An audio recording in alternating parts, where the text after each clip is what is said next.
Okay, so when we talk about Afghanistan, there's so much more going on than just the recent headlines. Absolutely. It's an incredibly deep history we're looking at. Right. Today, we really want to dig into those layers. We're talking ancient civilizations right up to the modern state. Yeah, trying to unpack thousands of years. It's quite the task. It is. But our mission here is to hit the key moments, find those surprising connections. Because it really is this tapestry, isn't it? Central Asia, South Asia, the Middle East, all woven together. Exactly. And I think what this deep dive will show is Afghanistan as, well, truly a pivotal land, a crossroads, constantly being shaped by empires, by huge cultural shifts. A crucible, maybe? That's a great word for it. Yeah, crucible for history. It absorbs so much. And that goes way, way back. We're talking what? Connections to the Indus Valley civilization, around 2000 BCE. Definitely influences there. And then, of course, the great Persian empires like the Achaemenids. Cyrus the Great swept through. And then Alexander the Great. Can't forget him. 330 BCE, leaving his mark.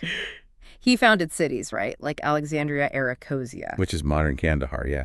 So you see these layers building up right from the start.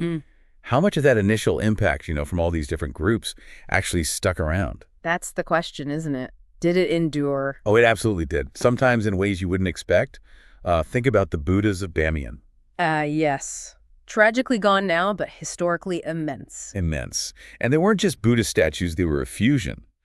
They came up during the Greco-Bactrian and Kushan empires, these kingdoms that followed Alexander's successors. So Greek influence. Definitely. You see Greek sculptural styles, that realism, but applied to Buddhist figures. It created this unique Greco-Buddhist art. It's a kind of cultural blend you don't always hear about, and it's spread quite far. Wow, Greek philosophy meeting Buddhist thought, carved in stone. That's incredible. Yeah. But things changed again, drastically, right? 7th century, Islam arrives. Right. The Islamic conquests began. But it wasn't necessarily a clean break, erasing everything. So how did that transition work with this rich mix already there? Well, it was more complex, often a gradual absorption. Buddhism, Zoroastrianism, these earlier traditions were eventually replaced, yes, but it was an evolution. Sometimes, old temples became mosques, sites were repurposed. It wasn't always sudden destruction. A continuous evolution, then. Exactly. And this paved the way for some really powerful Persian Islamic empires.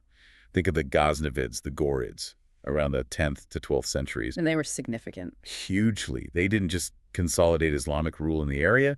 They were also key players in spreading Islam much deeper into India. A major turning point. Okay, so a period of flourishing.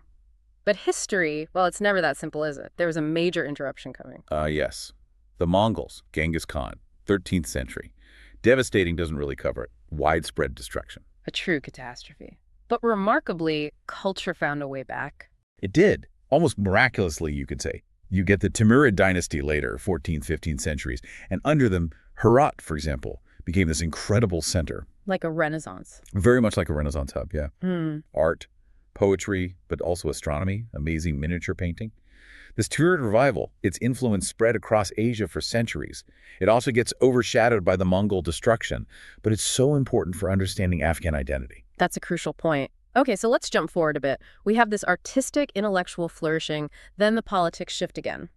1747, Ahmad Shah Durrani founds the Durrani Empire. Often seen as the foundation of modern Afghanistan, right? Exactly. And that really sets the stage for the 19th century and this whole new role for Afghanistan. Suddenly it's caught in the middle. Ah, the great game. The buffer state between the British Empire and India and Tsarist Russia. A really defining period. Absolutely defining. And this intense rivalry, the strategic pressure, eventually leads to Afghanistan achieving full independence from Britain in 1919. Wow, okay. We've covered a lot of ground there pretty quickly. We certainly have. Thousands of years in a few minutes. What a journey, though. Seriously. From those ancient Indus Valley links through empires rising and falling, that whole great game dynamic. Afghanistan's history is just incredibly deep, isn't it? Always absorbing influences, yet somehow holding on to this core identity. I think that's the key takeaway.